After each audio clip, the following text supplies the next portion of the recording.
Okay, welcome everyone, and thank you for coming. It is our pleasure today to have Dr. Maroof Shah talk to us on a very interesting topic, Ibn Arabi on heaven and hell. Dr. Maroof will also say a few words about the modern disbelief in heaven and hell and how Ibn Arabi interprets it. I'm sure many of you, or maybe all of you, know Dr. Maroof, but I'll say a few words about his bio as an introduction. He's from Kashmir and has a master's in philosophy and veterinary parasitology and a doctorate in English on the problem of nihilism and absurdist impasse in postmodern literature. A metaphysical appraisal of Samuel Beckett and Albert Camus. He has authored 3 books: The Problem of Evil in Muslim Philosophy, A Case Study of Iqbal, Muslim Modernism and the Problem of Modern Science, and Perennial Philosophy in the Postmodern World, Enigma of Osho. I'm dying to know what that means. His interests include explorations on the interface of religion, philosophy and mysticism, with more focus on Islamic tradition in dialogue with other traditions.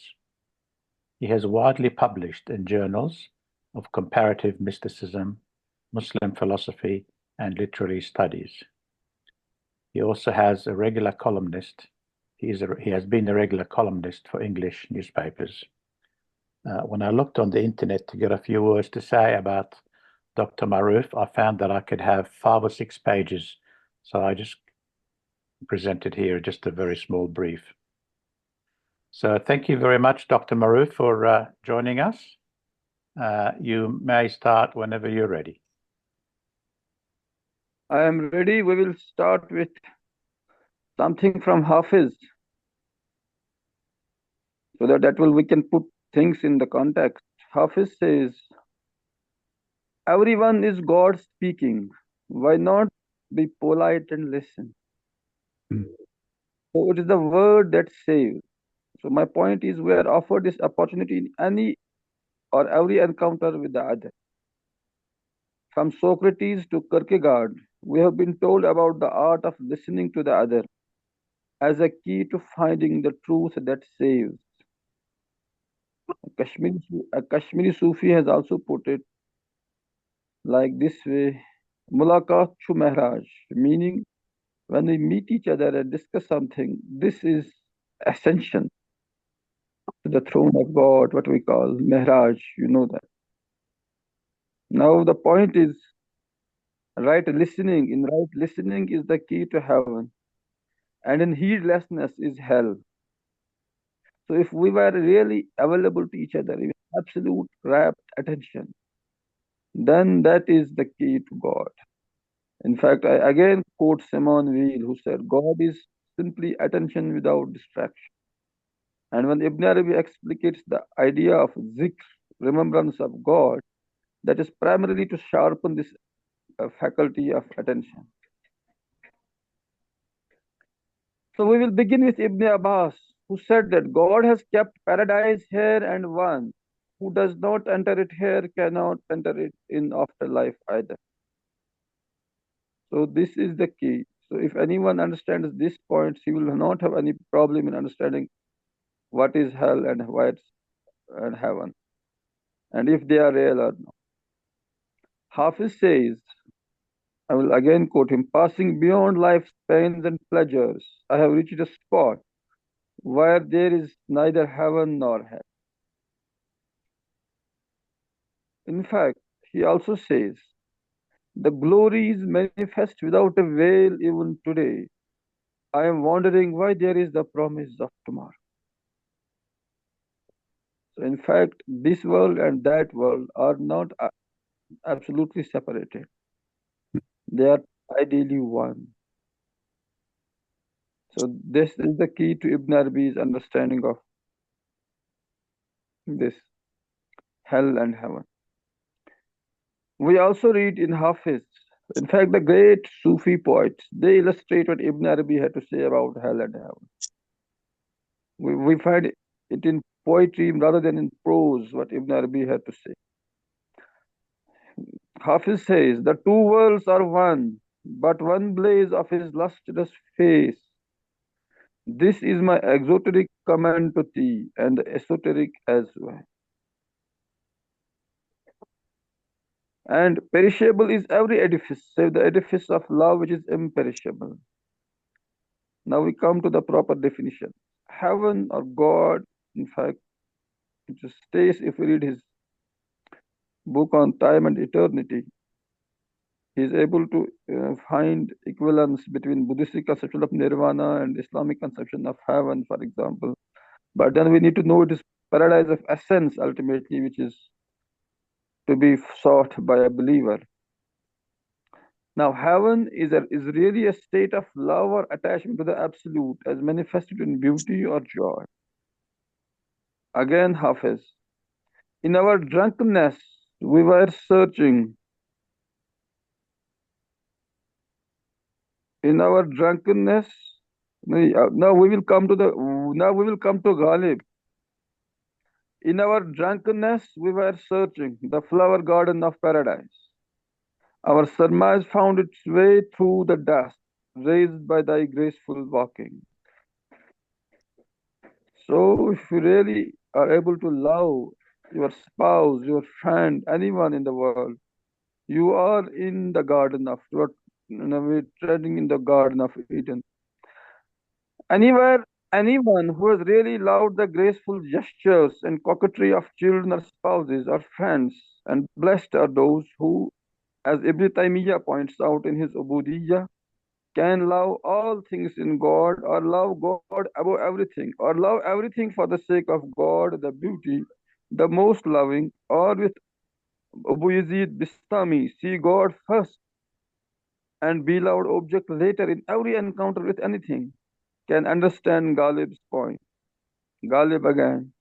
By melting down our whole existence, we have drunk our morning drop. The sun of doomsday's morning is our brimful goblet. In paradise, there is a stream of wine and a stream of honey, but thy ruby lips are for me, both the one and the other. Those who have been blessed with a loving heart have entered paradise of a sort here and now. And since there is a stamp of eternity on every experience of love, it reverberates in every new world. In this world, one should not be absorbed by the relishing of pleasure.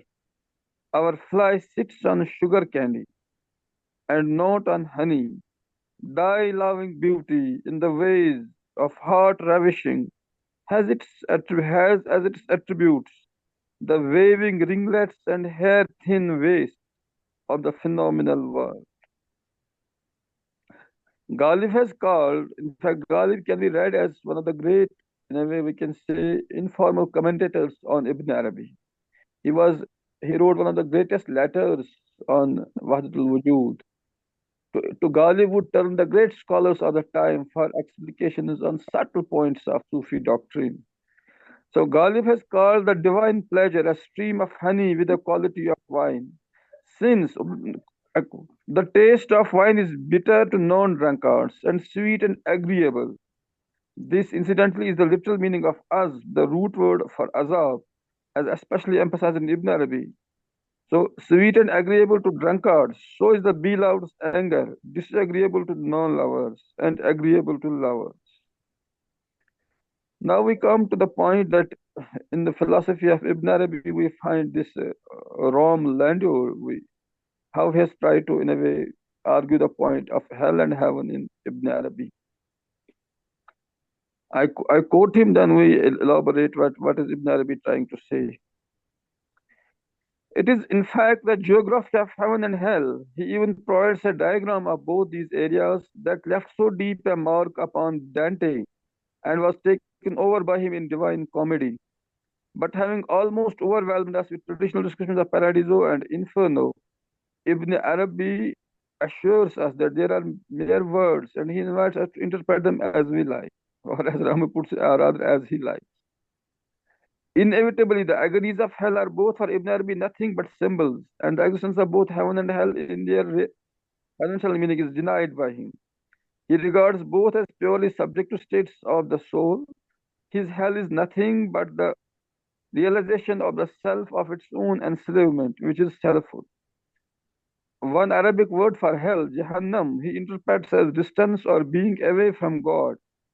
In consequence, to be in hell means to imagine that a real gulf exists between man and God, and to be oblivious of the fact of their oneness. He elaborates, Jannah, the Arabic word for heaven or paradise, he interprets as deriving from Jannah or to conceal. Jannah is thus for him the divine essence in which all multiplicity is concealed, consequently, the realization of absolute unity. In the one case, the soul, being a slave of a self that stands between it and the divine, imagines itself to live in separation from God in a world of multiplicity. In the other case, it enjoys the delights of living in a state of complete unity. Since Ibn Arabi insists upon the ultimate salvation of every soul, there is in the last analysis real little difference between his heaven and his hell. The only difference between the damned, whose excellency seems to accept Mary to be on the safe side with the orthodox, I disagree with this point of Landau, and the blessed is that while the latter will behold a beatific vision, for the former the vision will be too veiled to be recognized. But finally, the veils will be removed even from their eyes, and even they will share that experience. Thus, that is absolutely true. In the end, God's mercy has the last word, and those who remain in hell, for them, hell is no longer a place for punishment. So that is to be noted.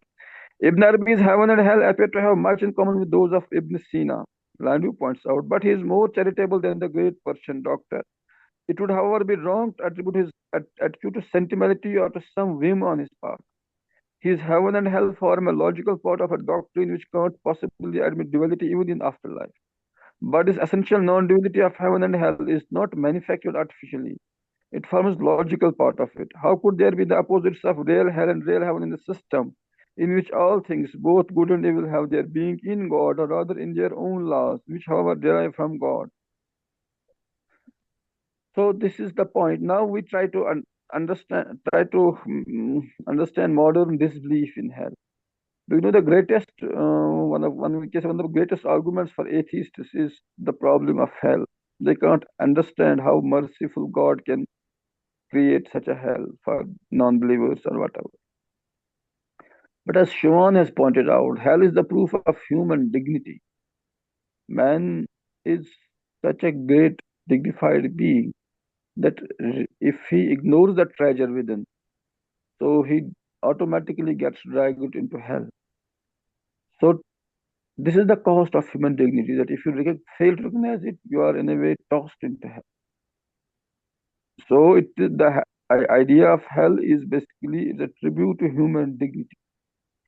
And now when we go deeper into Ibn Arabi, we find how it strikes us so well. Now we can put it like this. I have written on some pages here and there. I will quote from them that I have written here on these topics. Modern man has been in hell without knowing it and has gloriously misunderstood traditional religious view of it. Russell, one of the most respected modern thinkers, rejected theological conception of hell in very strong terms. We know his Why I'm Not a Christian text and other texts as well. James Joyce, one of the most important writers of the 20th century, parodied this theological conception of eternal hell in his famous autobiographical novel, Portrait of Soul, that you know. Most modern writers of young men also, the most modern writers, philosophers, and even theologians, not to speak of ordinary mortals, have faced great difficulties in comprehending religious notion of hell. I think we need to approach the conception of hell from mystical perspective to understand it. In Islam, it was Ibn Arabi who provided this comprehensive doctrine. Now, imagine that you were living in a certain place for years and then decided to move to some other place. The new occupant of your house suddenly discovered a huge treasure buried in your compound and you lost the huge fortune. The pain of loss and regret you will feel on coming to know this is akin to the pain of hell, which is realization that one has missed the greatest treasure, God. God was ours and the greatest joy that we could get in life. But due to our heedlessness, ghafala in Quranic terminology, we do not care to know God. This is the essence of mystical and Sufi conception of hell. Hell is the fire on our breasts, as the Quran says. Allati tataliu afida. What is burnt in hell? Nothing but self-will, according to mystics. This is what the Prophet ﷺ meant when he said that as long as there is the smallest grain of pride in one's heart, one cannot enter heaven. So one, in fact, refuses to enter heaven. God does not stop anyone to enter. Why? Because there is I, the pride, which wants to, in a way, copy God.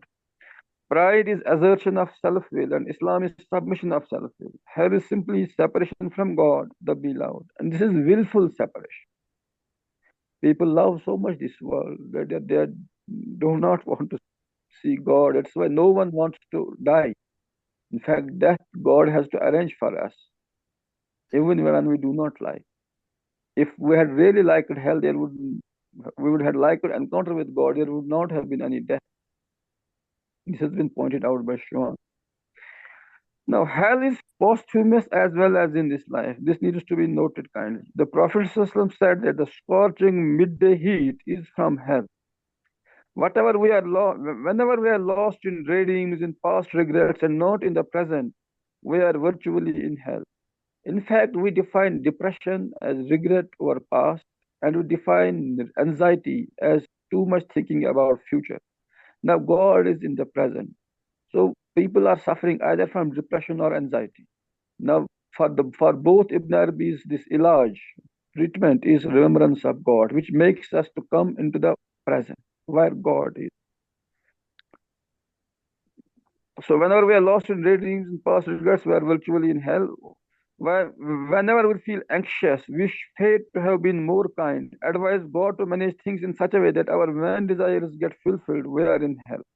Those who are not content, who have grudges against neighbors or even enemies, and wish to take revenge, are not in heaven. I am reminded of a book on gynecology, which we read in our veterinary this training program. It was written by Hafiz. Incidentally, his name is it is Muslim. This gynecologist. Now, what is wonderful when his daughter had recently died. So what we find in this epitaph, he had written simple words to the Lord who pleased to take away my daughter, something like that. So it was such a great acceptance of this. So this is to be in heaven, to accept God's decree, even if we do not somehow like it. Those who are not content, who have grudges against neighbors or even enemies and wish to take revenge are not in heaven. In heaven are only peaceful souls admitted. Salam is their refrain.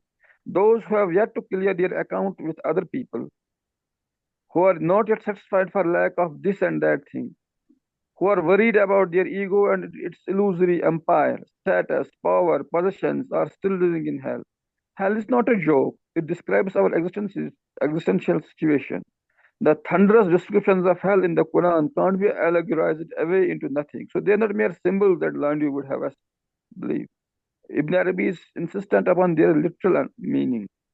So we will explain it later. Pain is terribly real, though it need not be physical pain or the fire from firewood or gas stove that God employs to draw us nearer Him or chastise us to find for our transgression. Do we desire heaven? Do we deserve heaven or hell? Ask yourself. Say the Sufis and mystics of other traditions. Are we still desiring this or that? Still madly accumulating possessions? Still full of resentment and complaints? Still wishing to live and avoid encounter with the blinding reality of death and God? Still evaluating things from the perspective of gain and loss and seeking name, fame, and other ego boosting things? Still resisting love and taking of and talking of only your child, your family, your nation, and not of the whole universe as your own self, as object of your love. You prevent your entry to heaven. Illusion and desire are still dragging you back to the dungeons of hell. But there is no reason for despair. God's mercy extends even into the heart of hell. The troubles in the world purify us, as does hell. Hell has been called as mother according to one interpretation of the word used in connection with hell, however, in the Quran. Ibn Arabi's views on hell have been widely criticized by his theological critics, but it is seldom noted that he is perhaps the most literalist among his Quran commentators in matters eschatological and these otherworldly things. In fact, he is best known for respect or adab vis-a-vis revelation. His only restriction lies in applying his notion of mundus imaginalis and suggesting that the traditional descriptions of hereafter should be understood as comparable to dream imagery. He denies eternity of suffering in hell. He argues, but ingeniously, that fire will be cooled and hell will become a place of bliss as God's mercy encompasses all things. It's not everlasting and it is not completely impenetrable to divine mercy. Hell is painful rending asunder of the veil of passions and forgetfulness that keep one away from the vision of the beloved. It is unveiling of the truth of our deceptions and failures, and this lesson in self-knowledge cannot but be painful. No regret is painless. He interprets hell as separation from the beloved, from the reality which is of the substance of joy. Since God is real and reality is of the substance of joy or anand, if we are willfully separated from it, it means we are not in that joy. So it means we are in hell. Heaven is the joy of finding oneself or perfection of self, and hell failure to be oneself. In his Kitabul Fana fil Mushahada, he interprets hell as lack of submission, be it to the explanation of his friends or as imagined distance between the seeker and God. And so all are in that condition until they follow him who says, I am your law. For him, it is the exclusive choice made out of ignorance or short-sightedness of certain limited enjoyments that veil men from the full awareness of God, which ultimately constitute each particular dwelling among the many levels of hell. Here we should understand his discussion about certain other sects, no other religious people who have faltered on the way. After lifting the veil, he sees that he considered his happiness to have been really suffering and potentially purifying punishment. This is in Fusus. There is no such thing as sadistic, revengeful God. Hell is realization that one has not been true to the theomorphic image in which one is in reality made by God.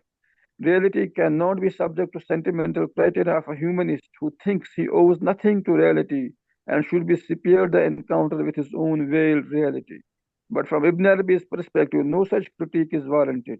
Modern man who vetoes transcendence, living in a sort of hell or purgatory, because he does not know what a heaven is like, and that it is accessible. God, self-love is hell, and nothing burns in hell except self-will. Hell is the friend torn to a soul that failed to see its lofty station. It is unveiling of the truth of our deceptions and failures, and this lesson in self-knowledge can't but be painful. I will try to skip it. And if one chooses a darkness, ugliness, and filth out of one's own free will, God still wants to help by showing the soul its true station and its missed opportunity. That's why hell has to be there. Seeing the face of the beloved is such a bliss that failure to see it on account of our passions and attachments to the objects of desire is to be in hell. It has been remarked by the modernists that eyes are fair to see God. If we have not seen God in this world, it means such a great loss. Now, how many people can really say that they know God, they know self, and they have tasted something of heaven? So this is Ibn Arabi's test. He asked this question to everyone. If there were no pleasures of heaven and no beatific vision, there would be no hell either. We as children of God are entitled to immortality, to the great bliss of being consumed by God's infinitude. And if we deny our rightful inheritance, we are in a loss, and consciousness of that loss is hell. In posthumous life, things are seen as they are, without veils, and which prevent their true vision in the world. For Ibn Arabi, hell is thus not externally imposed by a capricious vindictive being, but simply chosen by a soul in accordance with what it has been in the world. If we have read Swedenborg's great descriptions of afterlife, this precisely is his point, that souls themselves go to the heaven or hell, as per their own what they have accumulated in the world, their own nature. The souls themselves, in accordance with their deeds or karma, opt for hell, as that has been their reality, their station, and their achievement. Swedenborg famously saw souls dragging themselves to hell in his vision of the other world. God has an irrevocable argument against men on the day of judgment. We will be our own judges, as our own organs give testimony, as the Quran states. A correct understanding of traditional conception of hell would dissolve most of the objections that have been raised against theodicy. If we closely reflect on the Islamic conception of God and his attributes, his 99 names for a consistent understanding of hell, it becomes clear that the popular perception of hell is grossly incorrect, and any view of it must be consistent with the understanding of gentle, the forgiving, the guardian, the watcher, the wise, the witness, the loving, the friend, the noble, the pardoner, the light, the guide. These are translations of some of these 99 names. A consistent understanding of these names is possible only through esoteric hermeneutics as a metaphysical plane rather than as a theological plane. Ibn Arabi has provided such a reading, and I will say Ghazali has also provided such a reading in his explication of 99 names. Ibn Arabi's foregrounding of the in-between realm, the realm between the world of spirits and the world of bodies, or between the intelligible and the sensible realms, which he called mundus imaginaris, alim khayal, was one of the several factors that prevented Islamic philosophy from falling into the trap of a mind-body dichotomy or dualistic worldview, as aesthetic notes.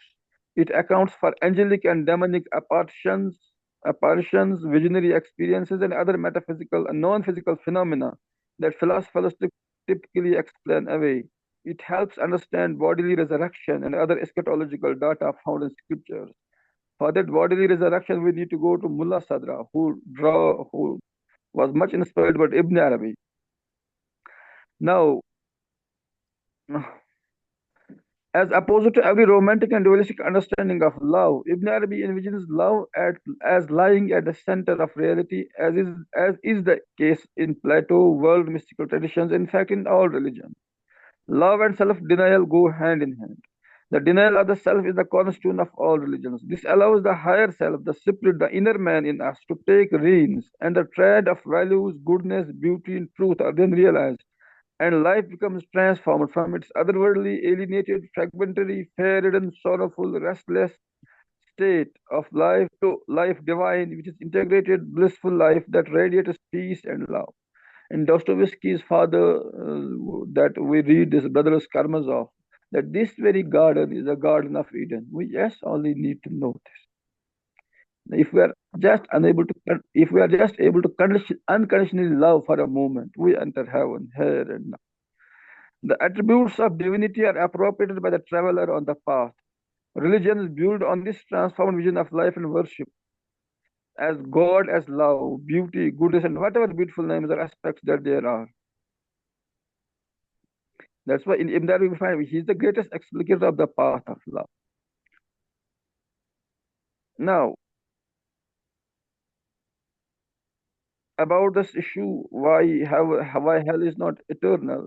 Muhammad Khalil has his whole PhD work is on it, and William Chittick has also explained in detail. I would not quote all the details. I will refer to certain verses, but then how Ibn Arabi explains them. Now, some verses about this. Quoting the verse, we do not punish until we send a messenger. This is Quran. Ibn Arabi adds that, I quote these things from Khalil and Chittick, that note that he did not say until we send forth a person. Hence, the message of the one who is sent must be established for the one to whom it is directed. There must be clear and manifest proofs established for each person to whom the messenger is sent. For many a sign has within it obscurity or equivocality, such that for some people do not perceive what it proves. The clarity of the proof must be of such it is established that it establishes the person's messengerhood for each person to whom he is sent. Only then, if the person refuses it, will he be taken into account. However, this verse has within it a tremendous mercy, because the diversity of human dispositions that lead to diversity of views. Further, Ibn Arabi cites another Quranic verse which speaks of God only punishing those who have received a messenger, which, in light of the Arabic phrasing, many have argued to be a reference to punishment in this life. And another Quranic verse which speaks of God's mercy encompassing all things. For Ibn Arabi, the people of hellfire will suffer until they finally recognize that they are servants of God, and the chastisement of the wretched results only from themselves as they protest and inquire about the reasons for God's actions. Eventually, however, their wretchedness shock will cease because they will end their discord and deviation from God. In fact, the choice is ours right now. If we just submit and have no argument with God and accept this fact of servitude, then hell disappears. That's why those who truly surrender, hell, they are in the heaven here and now. So the only obstruction in for going into heaven is this pride, this I, this satanic ego. Given that God is just, or better, God is justice, hell's inhabitants will come to appreciate their situation because it is God Himself who determined where they would reside.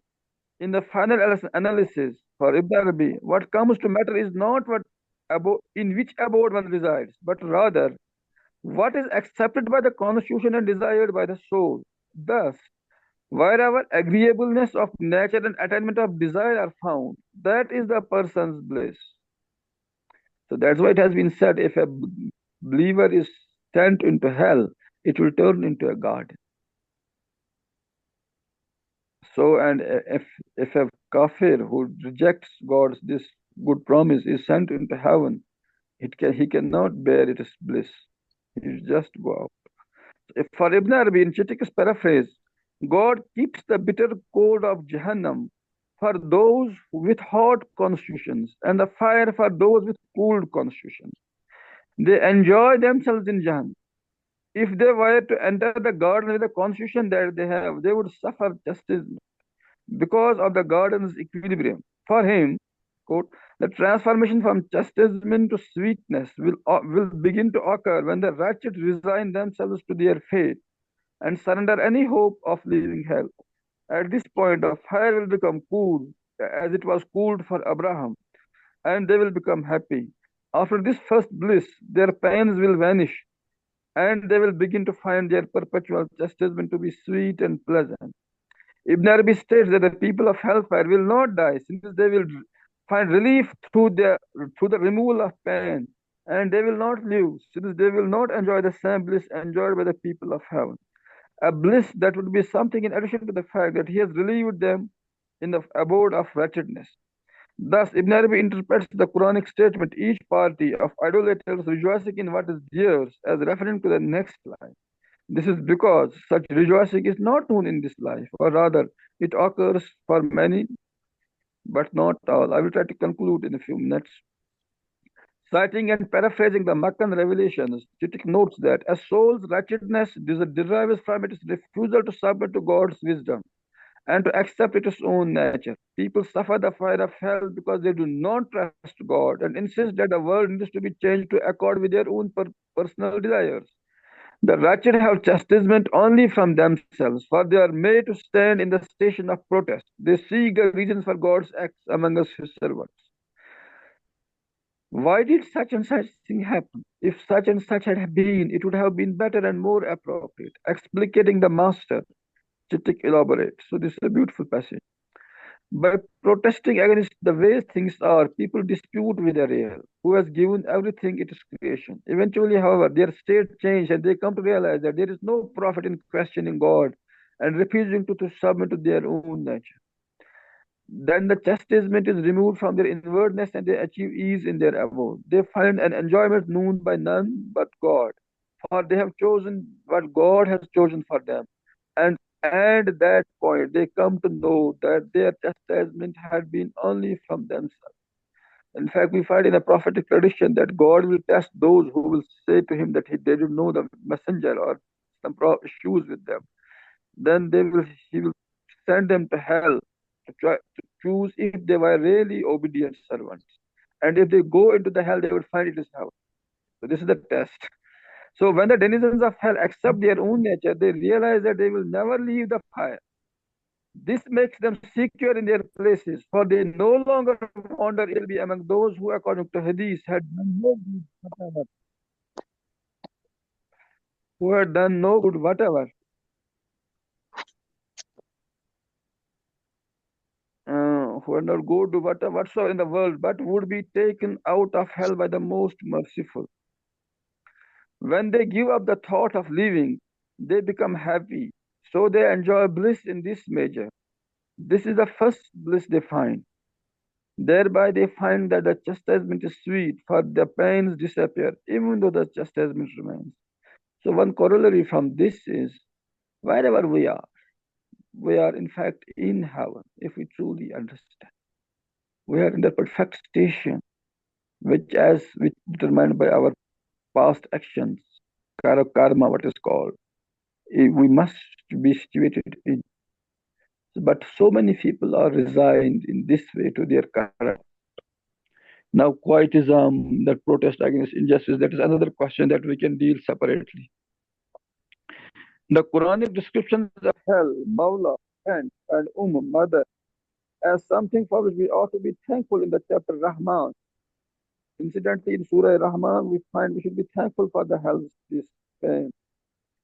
This Ibn Arabi's elaboration of the canonical descriptions of the universe as the breath of all merciful, and mercy as refrain and having privilege, are best understood in terms of ontology of mercy that encompasses hell as well.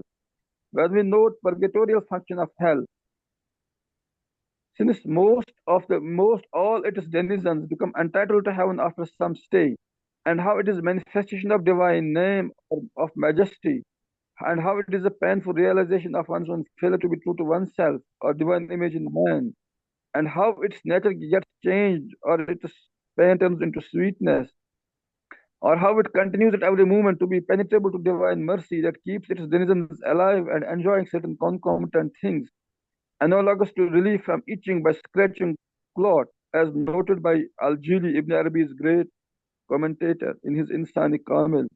And in fact, incidentally, Jili notes that he saw Plato in heaven. Plato otherwise would be classified as pagan, and he's not deserving. So the so-called pagan philosophers are also in heaven in Ibn Arabi's scheme of things, as interpreted by this Al-Jili. And in a heightened state of awareness, removing the veil or imposed imagined separation from the beloved, we see it is not disassociated from all-pervading divine mercy. We may conclude with the following reflections from Ibn Arabi's scholar. After we note first this, what Hafiz has to say. Hafiz first said, and I quote on Ibn Arabi. Hafiz says, now is the time for the world to know that every thought and action is sacred. That this is the time for you to compute the impossibility, that there is anything but grace. Now is the season to know that everything you do is sacred. Now, this concluding quote, God provides mercy within each human in the formation of their primordial nature, fitra, that inclines towards perfection, towards mercy, and recognizes the tokens of its similitude in other human beings and ultimately in God himself. An important implication of this is that religious and social diversities among humans are also manifestations of divine mercy, and that while the promise and threat of paradise and hellfire are acts of mercy to encourage one to seek the love of God, God in his infinite mercy cannot permit any of his creatures to languish forever in the hellfire. Thus Ibn Arabi argued that even figures infamous for their evil, such as Pharaoh, will be redeemed and hellfire extinguished, a position for which he was severely condemned in later medieval polemics. Thank you so much. Wow, this is amazing, Dr. Maroof. This is a beautiful, beautiful talk. I don't know whether you are just an academic or a sheikh as well. You haven't just told us about heaven and hell theoretically. You actually took us there experientially. So this is beautiful. Thank you very much. I would like to open the floor for anyone who likes to make comments or ask questions, please. Feel free to just talk, and if I see two or three trying at the same time, I might choose one of them and the other to follow. Mark, please go ahead. You put your hand up. Dr. Shah, thank you so much for your talk. Towards the beginning, you mentioned Rom Landau several times, and at one point, I heard you saying that you were disagreeing with a point he made, but I missed what the point was. What were you taking issue with? What were you saying that Rom Landau wasn't saying correctly? Do you remember that towards the beginning? I missed it. Yes. Lando tried to say that Ibn Arabi was forced to comply with the orthodox people, Oh, so he had to modify his position in a way, and or he could not expressly himself and state that hell and heaven are just mere symbols. So he tried to concede orthodoxy's this power, or can say that uh, orthodoxy is such a force in Islamic this tradition, though no Sufi can try to escape from their, what we can call it, uh, mm, their presence. So, but I think Landu is here not correct. Ibn Arabi has as his own stated position is that we must take things literally first, and then he's so consistent on this point that hell and heaven are literally to be true. But he does intervene when we say this mundus imaginalis, the way dream reality is true for the one who sees a nightmare. But with this small, in a way, we can say intervention, Ibn Arabi takes all hell and heaven descriptions which are described in the Quran, such we can say such a clear, such blinding, such for some people problematic terms. But Ibn Arabi has no problems with them. But then he interprets it as it is that like a dream world. We all uh-huh. feel it terribly well that one. But Ibn Arabi had no, in a way, reservations of being true to the Quranic literal meanings, and he was in his, in a way, in his right when he say he would always agree with what ulama have to say, and he would not shy away for just fear of them and not say something like that. Ibn Arabi had such a clear conception of what he wanted to say that he would not fear the wrath of orthodox ulama. So that was my Uh-huh. only point. Thank you very much, Dr. Shah. That explains it. Thank you. Thank you, Dr. Maroof. Anyone else like to make a comment or ask questions? Can I ask a question? Yes, please. Yes, go ahead. Dr. Maroof, can I just in Quran, well, like this Maliki Yawmiddin, God is someone who will decide on that day of judgment. So the idea of means being rewarded or punished for your worldly deeds. So how does whatever you today just so how do you account for it, for the obviousness of this thing? Matlab, that there is a day of judgment and people will be rewarded or punished. So how can you just see it? Yes. Please note, mystics have elaborated this Maliki Yawmiddin. It means God is the master of judgment. Now, when we read in, for example, in Gita and other texts, we read we should not be concerned with the fruits of the action, because fruits is what God decides. One point is this. Another point is when we say akhirah, it means spiritual, intellectual. When we say dunya, it means which is near. It is from dana. It means sensual, sensory. So in mystical understanding, dunya and akhirah refer to sensory and intellectual oblique spiritual realities. So if in fact if you read Quran, generally speaking, it does, we know in Arabic grammar there is primarily there is muzariya, which covers both future and the present. So descriptions of the hell and heaven are generally in muzari. At certain places only Saufa or something clarifies it may apply to the future, but at one place it applies to the past, where where we find dialogue of people in this hell as if it has already happened. So, but generality, the point is it is muzaria, both present and future. So that is precisely Darby's point. We cannot separate this world or this reward and the other world reward. They are, in fact, deep down, there is a connection between the two.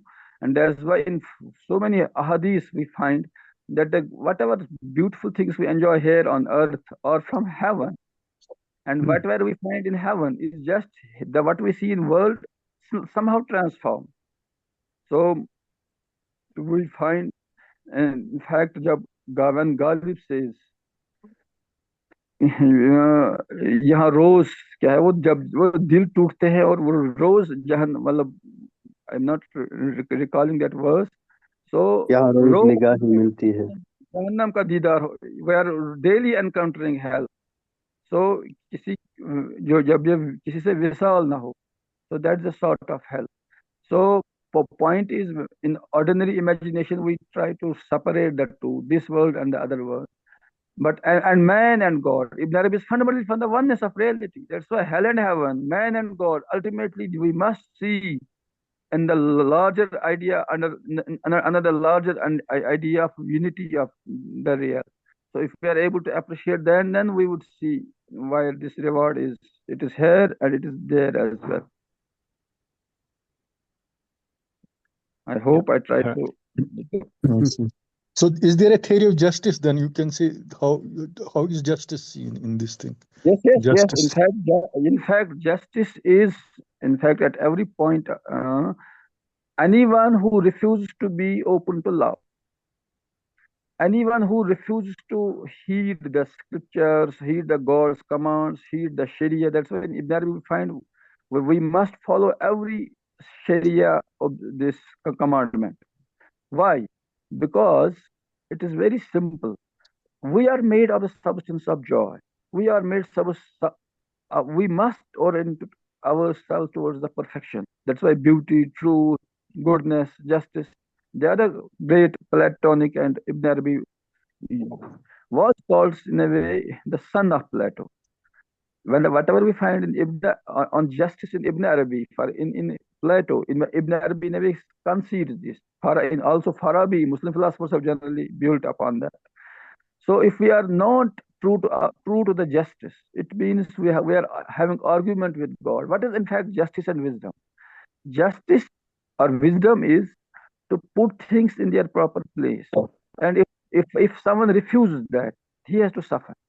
That's why, what is hell? Hell is our refusal to be servants, to see ourselves at our proper place, and see everything from the eyes of God, where justice, that's what's called God's equilibrium.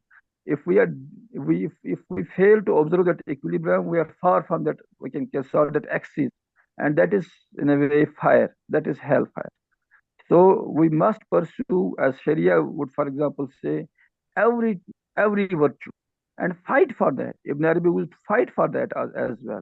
That's why in Artughul we find him in a way as a great inspiration. We may not exactly agree with that historicity of all those things, but the point is Ibn Arabi was very adamant on these things, that whatever Sharia prescribes, that has to be taken at its literal value. But then, if you are trying to understand its deeper meaning, then you go to the Hakika and Marifa.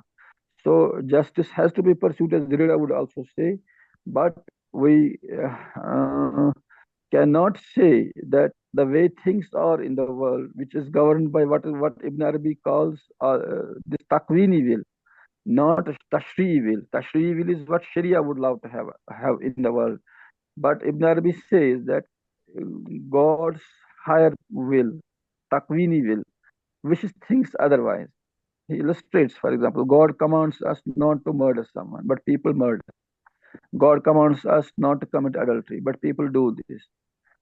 But then how does he allow these things? He says it is in the Takwini realm, cosmic realm. And then he says, and that has a final word. But in any case, we are directed to do as humans, to pursue these great values which we love. For example, he clarifies at another place that we cannot ask God the Kahar. He says we have to ask God by beautiful name. Though Kahar is also equally his name. But as humans, we must love comfort. We must love peace. That's why we must invoke God by these goodly names. And we need justice. We need that as humans. We cannot afford to be beasts of prey where in the jungle run. So, because of our constitution, which requires us to submit to the reign of justice, we must seek justice. That is my point. Best before I give Nur Al-Alam, thank you for that, Dr. Maroof, a question. I want to follow up on what you just said. I love the way you said that the heaven and hell are not physical locations, just like people talk about God. It's not someone sitting up in the sky with a big white beard. This is just very immature concepts.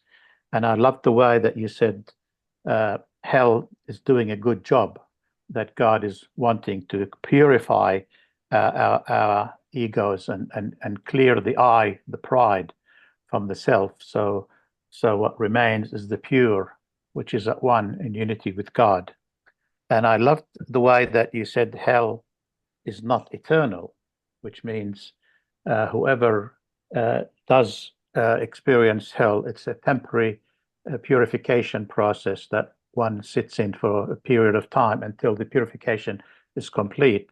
Then one can be immediately back in heaven, because heaven is always here and now, just like hell is here and now, depending on the subject ourselves.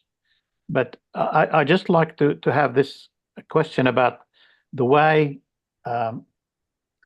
the day of judgment is always seen as something that happens later on after people die, whereas the way you were speaking a lot was implying that the day of judgment is happening every moment. Every action that we do is being judged as we act it, and immediately we can get the judgment by going to hell here right now as we speak. So this concept of thinking that I can do whatever I like now, and maybe I'll repent tomorrow before I die, kind of thing. So, can you comment a bit on that? In fact, it is a very important point, and that typically distinguishes between Sufis and so-called exoteric ulama, and what we call exoteric ulama. Hafiz, any Khayyam and any poet you take, where there is no post-dated chak. In ulama's point of view, it's a post-dated chak. We have to do action here and wait for tomorrow for God to give us this judgment. But the point is, we know the Bible would also say the wages of sin are death. Now this death happens here and now. And second point, if you read any mystical commentary on 10 Commandments, so why do we find first love of God and love of neighbor? Now, in fact, God has to be, in a way, what distinguishes between Sufis and non-Sufis is Sufis insist that we see God here and now, and others think we can wait for the tomorrow. But the point is, if we take simply seriously this point, that God alone exists, as is Wahdatul Wujud doctrine. So heaven and hell and everything is here and now. And now the second point about time and eternity. Since time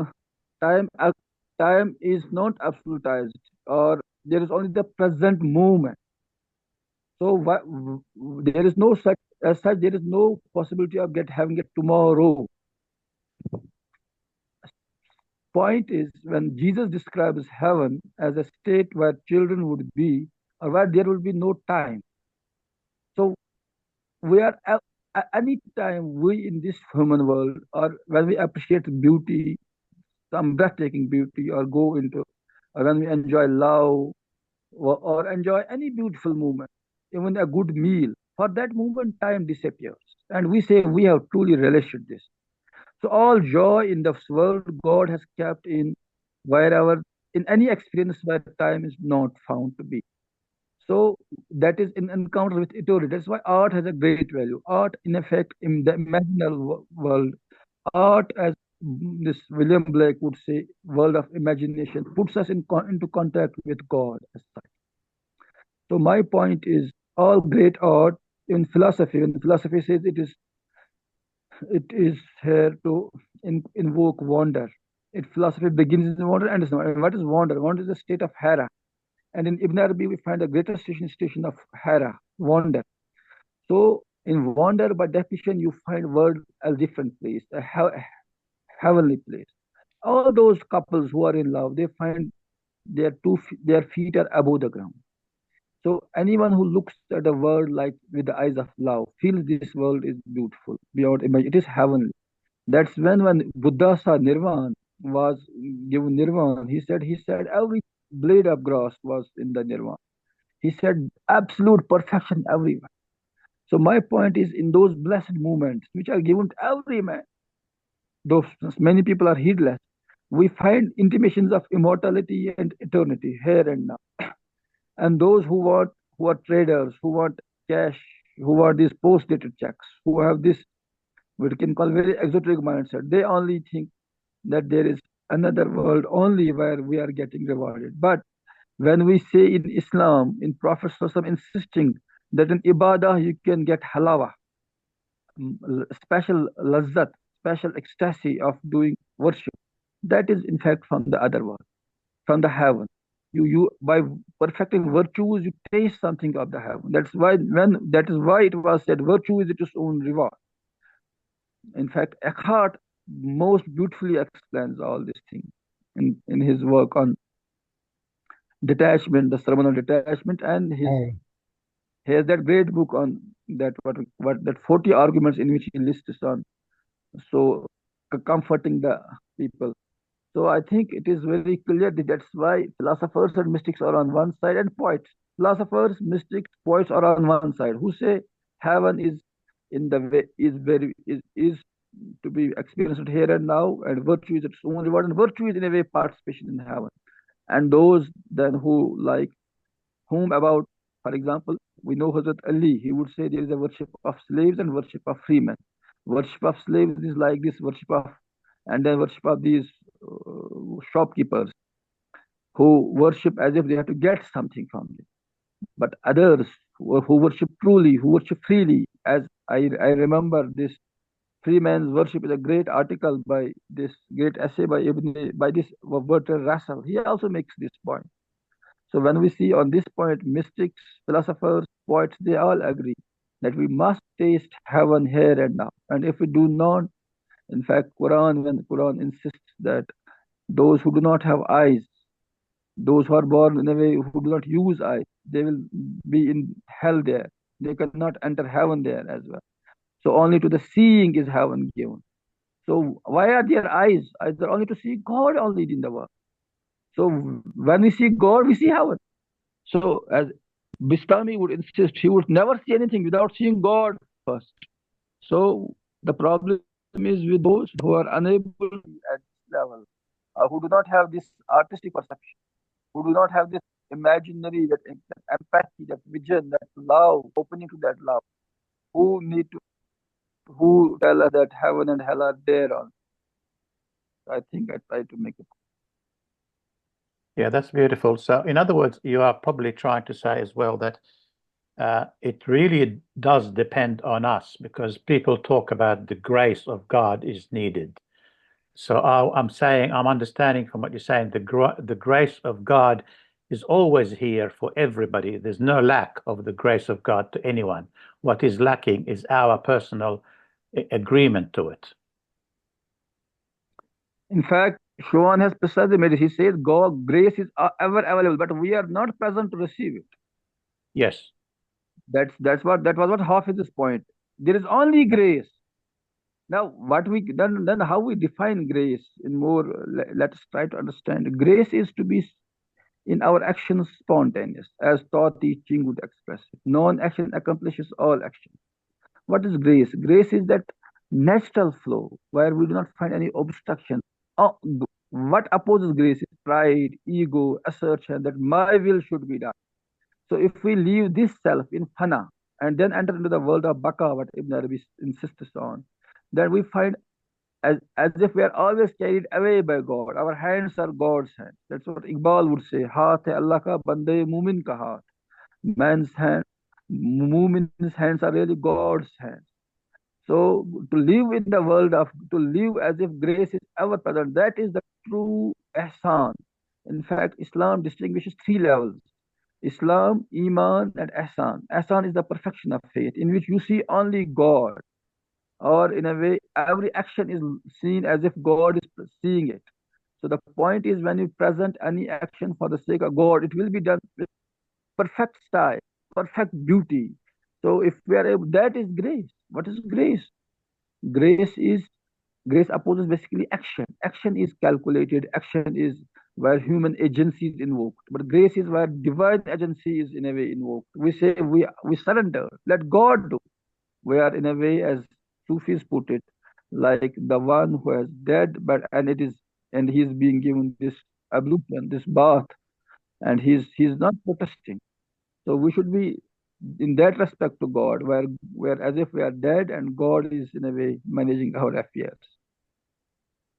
Thank you very much. That's beautiful. That's why we say Alhamdulillah, no matter what happens, good or Yes, bad. yes. Thank you so So, much. Nur Al-Alam, do you like to Oh. please go ahead and ask your question? Yeah, before asking the question, I'll just give my comments and my understanding in terms of the question plus the presentation. So what actually I will start with reference to a Risala Ibn Arabi wrote called Risala Barzakhiya, which is basically talking about the Barzak al-Sagir and Barzak al-Kabir. Barzak al-Sagir, which is present now, and Barzak al-Kabir is when we will go into the Akhirat, we will transition into Akhirat. So in the Quran, Ibn Arabi quoted this verse in that Risala, Suratul Ankabut, verse number 20.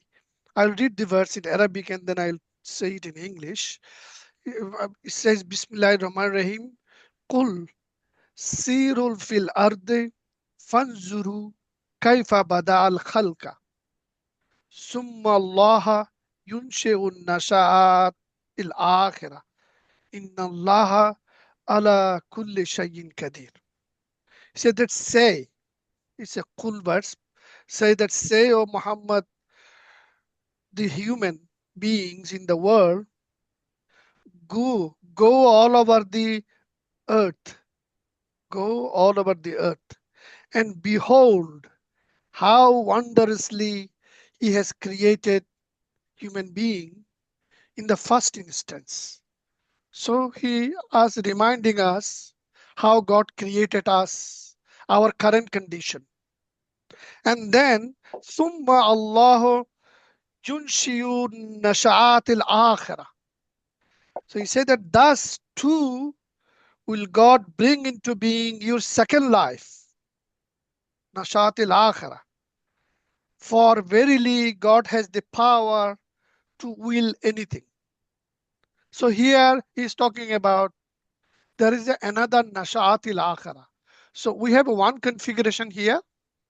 It's bound by time and space, bound by our free will, bound by doing good and bad, those sort of things, because God has guided us. And here we create good and bad for us, heaven and hell for us. And then, of course, our transition happens, we go back to Him. And when we go back to Him, that's where Nashatil Akhirah takes place, our second life takes place. And in that second life, Ibn Arabi is saying in this particular Risala, again I read in Arabic first, and then I will translate it. It said, وَالنَّشَاةِ الْآخِرَةِ الظَّاهِرَةِ فِي الْإِسْمِ الذَّاتِ وَإِنَّهَا خَلَعَتْ عَلَيْهَا هذه النشاءات لأنها نتائج المظهر الأعظم المختص بالدار الآخرة وهو مظهر لتوسع دوائرها وأحكامها واتصافها أو ظهورها وزخواراتها روحانية فتكون فيها بحسبها على نقيض المظهر التي كانت عليه في الدنيا. So here he's saying that in that world, in that afterlife, the creation of afterlife appearing in the self name, Nafs al-Zat. I'll explain what that is. That in there we will have Nafs al-Zat. Over there we will not be bound by this, uswasa, this uswasa which is here. We have the choice of doing good and bad, and we create our destiny. That thing will not happen. And then this upbringing was bestowed on them because it is the result of greatest manifestation, which is the perfect manifestation. Will get al mazhar al azam, which means at the moment our body is subject to time and space. We are young, we are getting youth, and then we have old, those sort of subject of the time and space. But over there, we will have that Mazhar al-Azam will be eternal youthhood of human self.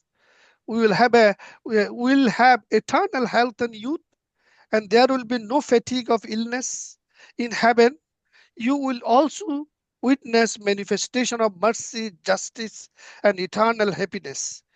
Every appearance in heaven will reflect the greatness of youthly enjoyment. So that part is the Majhar al-Azam. And then he's saying, which is the manifestation of the expansions of its circles, its rulings, ahkam, and the alignment or its spiritual appearance or appearances. Thus, according to it, it will be in contrast to the appearance that it had in this world. So whatever we experience here, there will be many, many things we never experienced in that world.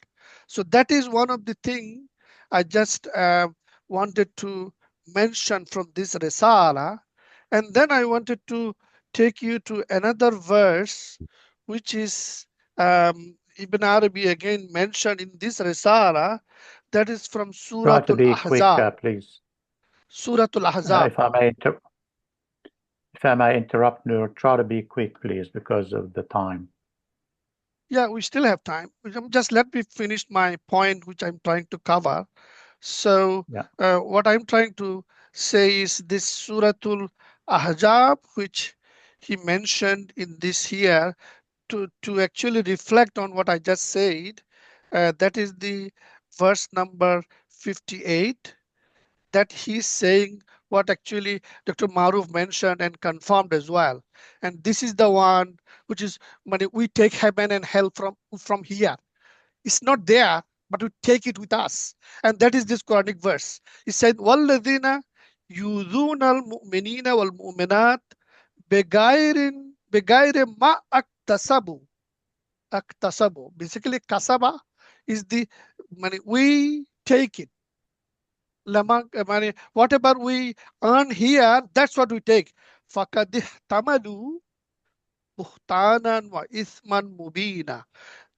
He's saying that as for those who malign believing men and believing women without their having done any wrong, they surely burden themselves with the guilt of calumny, with the flagrant sin. So these are the things, if we take with us, it will go with us, and that is what we will fall into there, and that will separate us from the heaven and hell. And so if we take as the sin, we will be in there in hell. And if we take with us happiness, we will be in happiness there.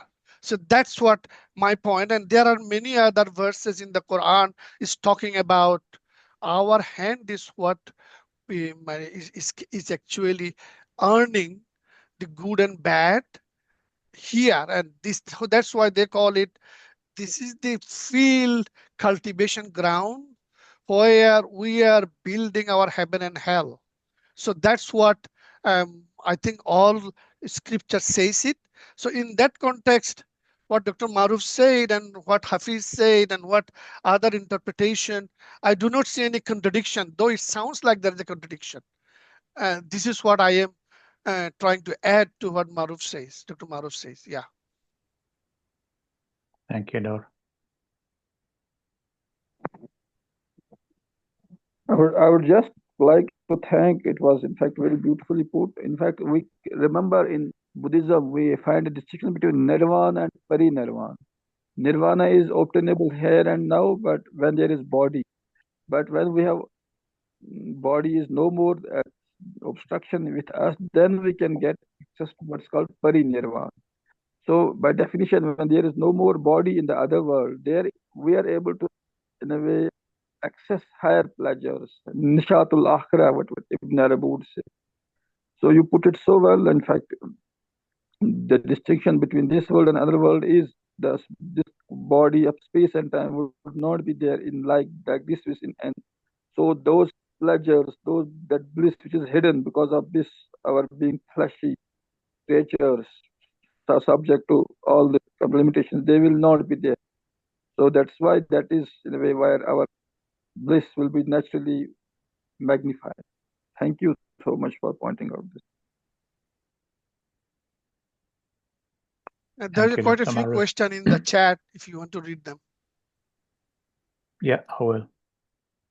Anyone else has any verbal question you want to I have ask? read Shabir Ahmed Loan Sahab. In fact, he has pointed out this important point that there is a distinction between the spiritual transformative vision of Ibn Arabi and what we know, where God is taken as a cosmic policeman in heaven and hell is something of a punishment of a punitive dualistic God.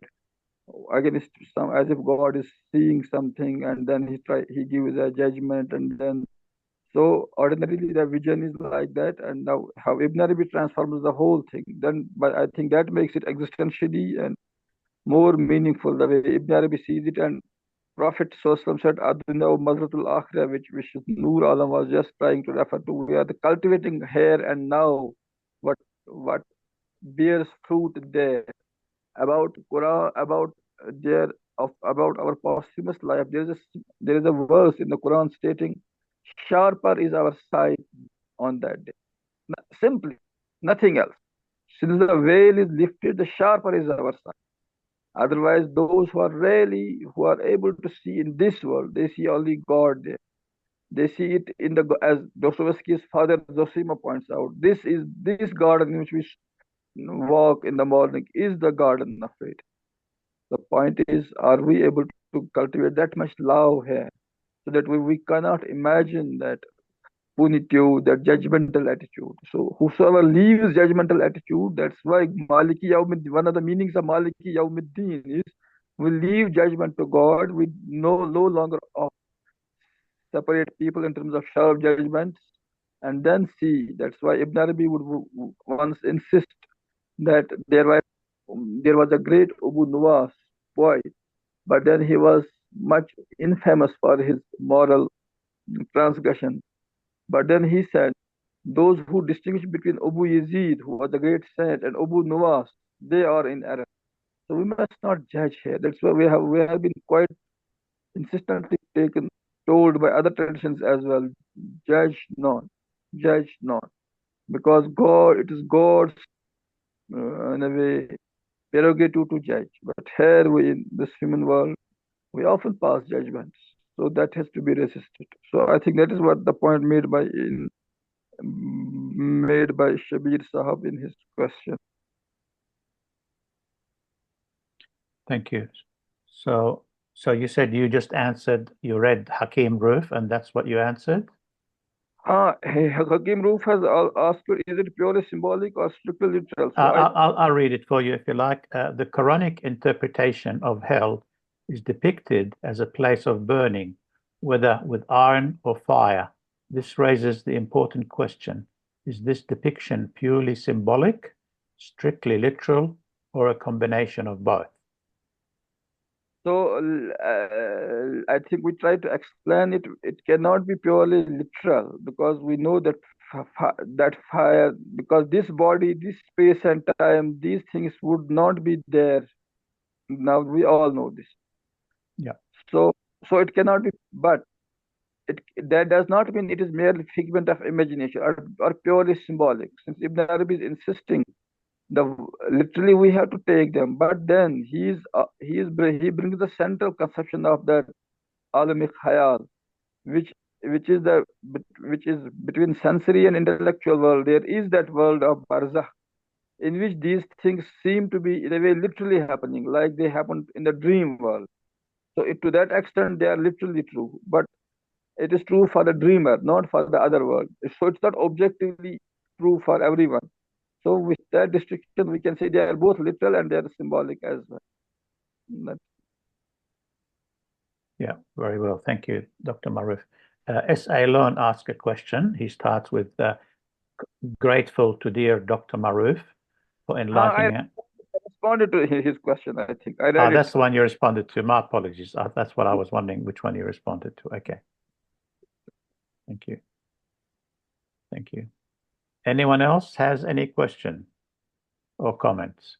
Yes, I just had one for with reference to the three categories where you said Islam, Iman, and was the third one Ihsan? Ihsan. I just couldn't.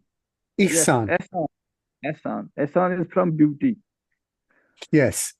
So it's Perfection, making beauty. Perfection and beauty.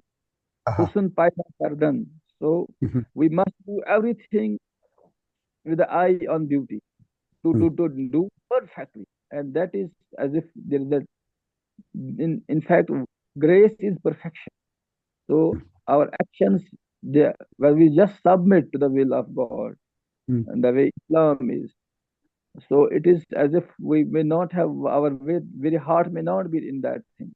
So when it is ihsan, we are in that higher state where virtue becomes our very nature.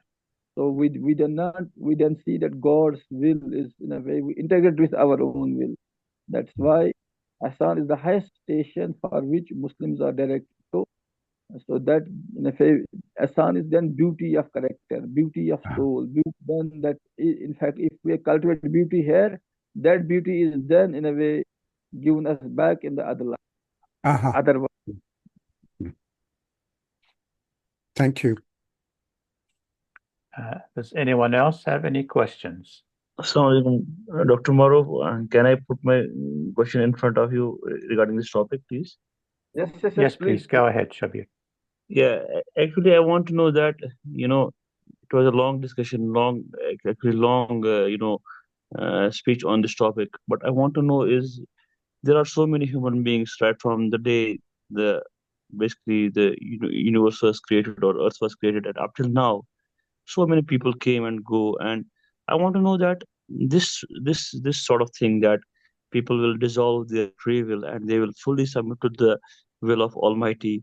How many people actually basically attain this higher level of that they will completely submit before the will of God? Is it my first question is this: is it possible for everyone living on the earth? I mean, how basically God guides them to reach this station? This is my first question. My second question is that when you said that ego has its own problems. I mean, like it has envy, it has pride, and this lower self doesn't want to merge with the higher self due to these barriers. I mean, why it's so difficult for the soul to basically why it's so difficult to merge into that higher self? Why soul resists so much to this simple phenomena? Though it may seem very simple, but at the same time, it's very tough for it's very tough to basically pass through this world. Like you have to listen, you have to see to the people, how people react to you. They will start taunting you, and at the same time, when you basically start dissolving your soul and you want to you want to merge with you want to basically submit your free will, it seems very difficult. How to solve this how to solve this issue? So these two questions I have. Firstly, I will repeat my question that how many people in the world so far, how they will attain this tendency? Is everybody able to attain this level of merging their will with the higher will? First, and second, why it's so much difficult for everybody? Or is it difficult for everybody, or it's difficult for few people only? Thank you so much. Very important question. That's why it has been said that Sufism is not for everyone. Many people will not attain this level, and we should be thankful for them. That's why this world of hustle and bustle and fat and fever goes on, because people take it so seriously. And that's all those great joys, supports, we can say the color of this world is because of those people who are not ready to take this detachment seriously, which mystics insist on. And in fact, that's why it has been said Sufism has to be discreetly taught to only those who seek it. It is not for everyone. So, but then what are they doing? God is in a way, and heaven is accessible to as a reward for them as well, those who are non-Sufis.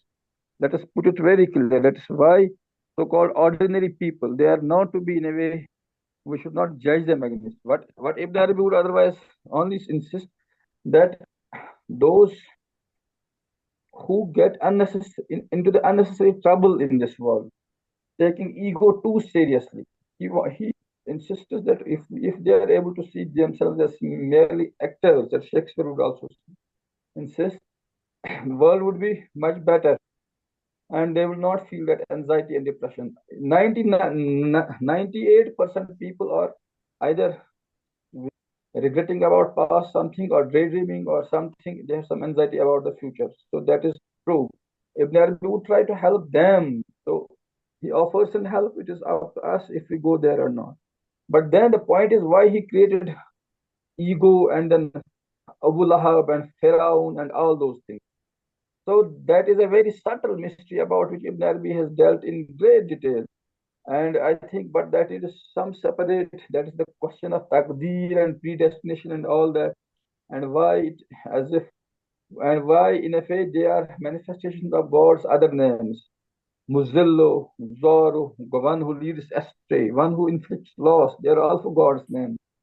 So, but a world's equilibrium, world's beauty is only when there is a dynamic interaction between these names of beauty and majesty. So we must thank this God's plan that all are not ready to go to heaven with that mystic detachment. Some people are too serious about this world. They are unable to see with what Ibn would say both eyes. They see only with one eye. And the world is because of them. All the journalistic reporting news is about crime. All those things are about those people who are not ready for this mystic detachment. So it is not for everyone. And second question, you said, I just failed to recall. I think it's already done. I mean, that you have already answered that why basically the soul resists. I mean, if the soul is in the lower level, why it resists to go to the higher level? So the possible.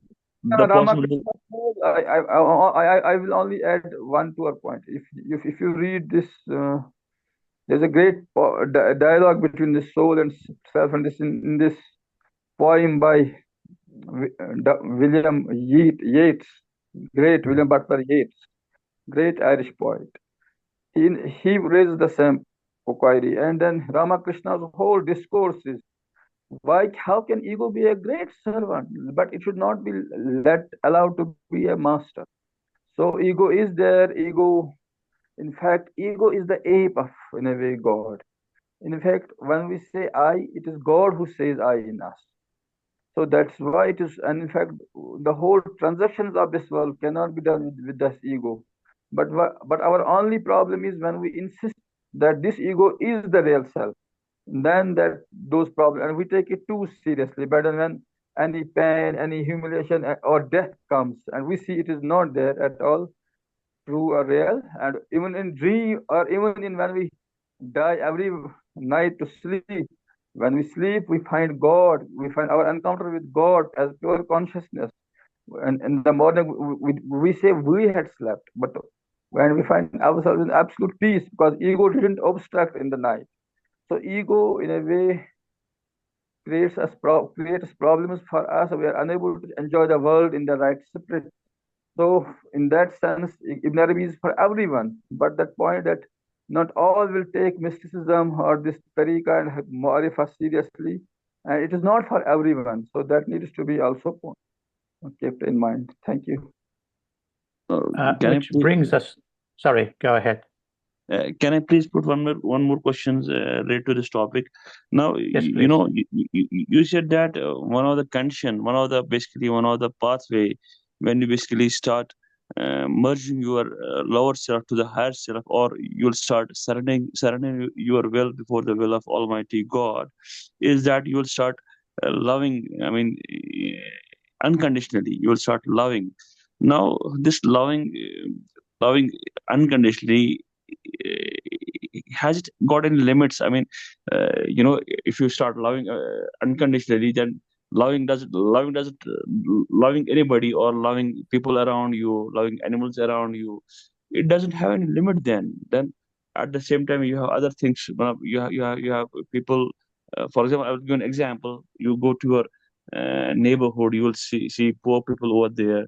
Now, loving means that okay, you take your resource and start basically try to dispose of their issues, their problems. But at the same time, now you have your own family, you have your own responsibilities in that context. And now, where to find the balance? I mean, loving when you start loving means that there should be how to balance these things. I mean, this I'm not able to understand. Hello. Yes. Yeah, Shabir Sahab, I think this is the I mean, test. one thing. Has this loving also means giving. I mean, if you start loving, you have to start giving also. There may be the cases that when you start loving, it may be basically deep down in your heart that you want to do something for the people who are basically in need. At the same time, this will be one of the conditions that you may feel in your heart. But when you are having the resources in your hand and you want to do something, but why to cut off the why to make a barrier? I mean, why to set the limits? How much you can give and how much you can basically keep for your other responsibilities which basically God has put in front of you. Yes, in fact, this is the serious test. When Sufis say how ordinarily it is said that one has to give 2.5% of the property of this savings as zakat. But Sufis say one should give 97.5% to God as infaq. and we find Aslaf giving 30% in general or more. And the point is, say Ibn Arabi gave away everything. Ibn Arabi gave away. So great saints are not attached to property or this and that at all. They see world as the children of as a al khalqu ayalullah, world as this God's ayal. So they cannot distinguish between their kid and others' kid. That is the highest level. But very few can attain that level. But if we are able to get to that level, we should pray for that. Otherwise, ordinarily we know Prophet Sallallahu when he asked Abu Bakr, got everything for in that. Abu Bakr offered everything from his home. He didn't keep anything at home and he gave everything in the way of God. Umar gave half of it. But then Prophet Sallallahu allowed everyone. He appreciated everyone. So ordinarily we can keep, he has also advised someone, keep something provision for your family as well, so that you will not turn a beggar yourself. So that is also nice. Okay, Martha, I got it. Does that mean that, I mean, does that mean that when for ordinary souls, basically those who are not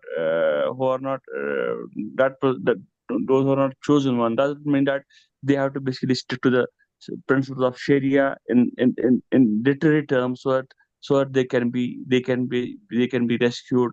I mean, it should be like that. I mean, if Sharia has put some limits for these things, does that mean that if they will simply go by this way, okay, when you go for the higher when you try to reach the higher stations, then there is no limit for those things. You start giving, you start sacrificing, you start moving in that way without any limit. Does that mean that the lower limit will be the Sharia on? Does that mean that can we put Yes, this? yes. In fact, Sharia is for the discipline of the will. It is in a way what God has to necessarily impose on everyone. So Right. God in fact wants our very self as a booty. He wants as infaq of our very self. He wants us to put to sword our this soul. As Bible has also words about this, putting this self to sword. So point is, but no, normal people are not ready for that. But then as Sharia, it is to be imposed in a way. 2.5 has to be taken from everyone.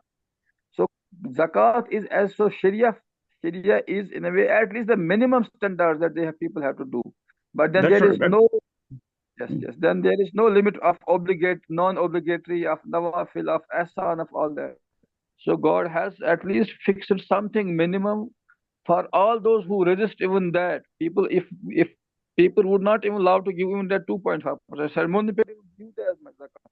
So Sharia has to Sharia in a way impose itself on them that nothing doing, God cannot accept this much from them. They must part with this wealth, even at the forcefully they have to part with it. If they normally give, God takes them with force as well. So, So it is the minimum thing. okay, so in a way we can say that God has a plan for everybody, and inshallah, there are the lower limits and there are the higher limits for people, and people have to decide, and they have to basically work in the direction, and the God Yes, basically will take care of. Sharia is consolation prize. Sharia is consolation prize for the ordinary people. But we all want awards and rewards. First, second, third. That is for the Yeah, that. and the Sufis and all those. Yes. Okay, thank you, Dr. Morris.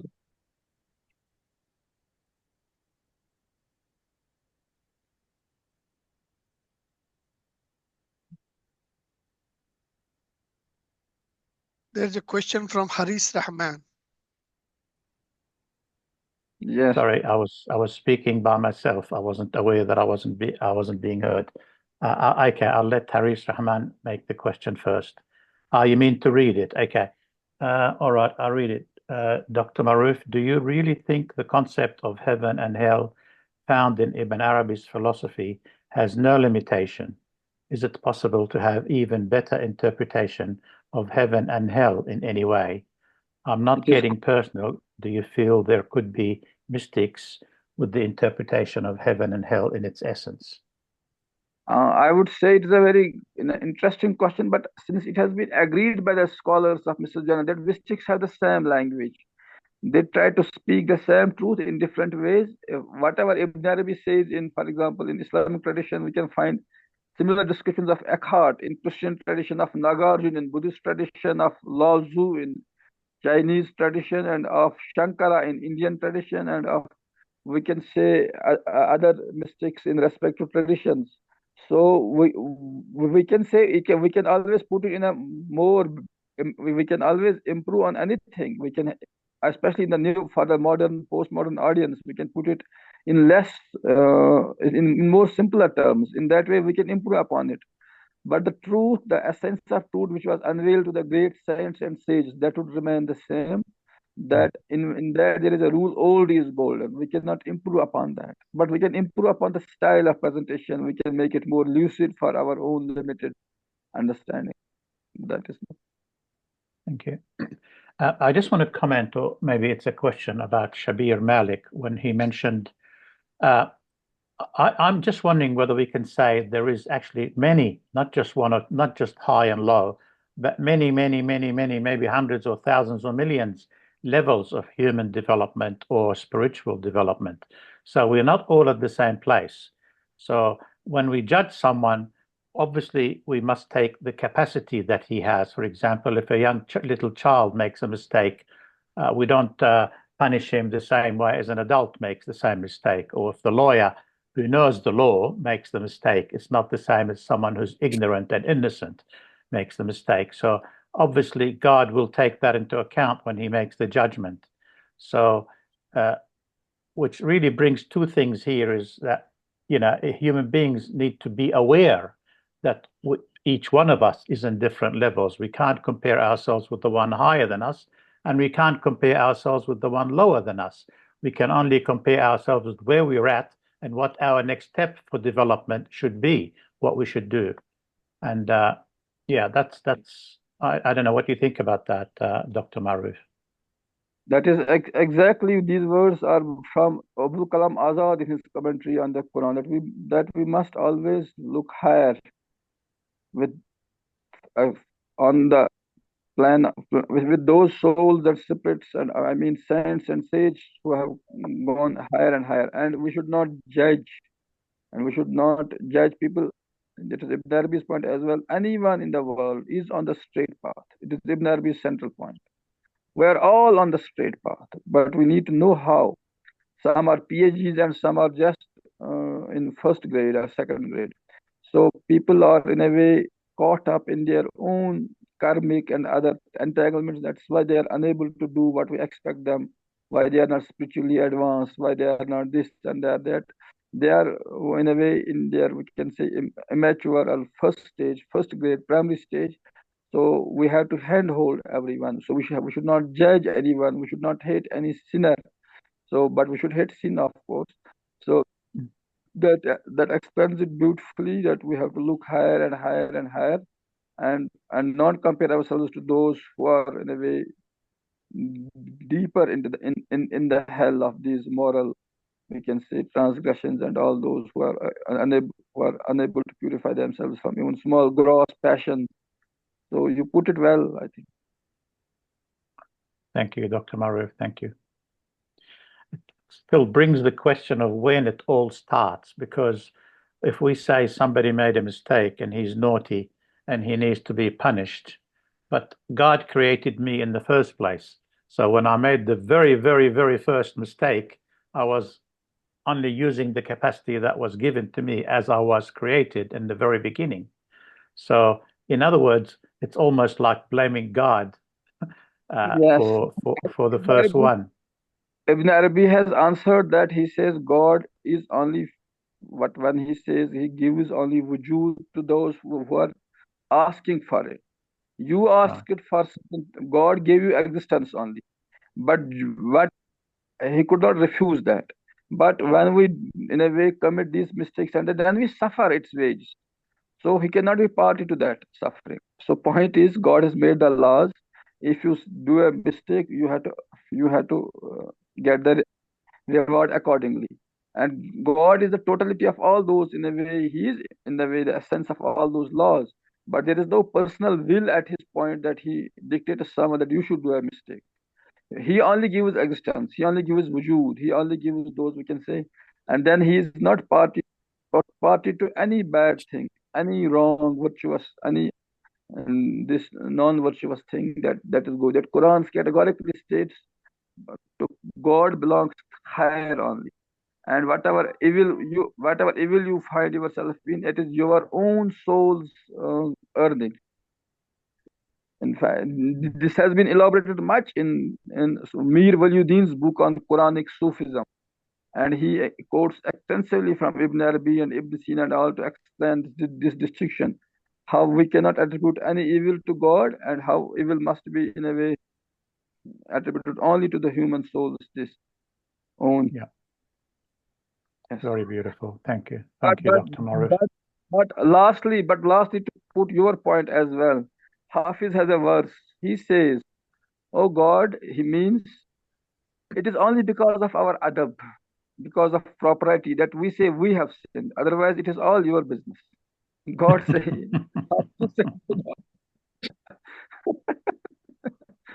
That's beautiful. Yes, that's beautiful. As long as we also say that with adab.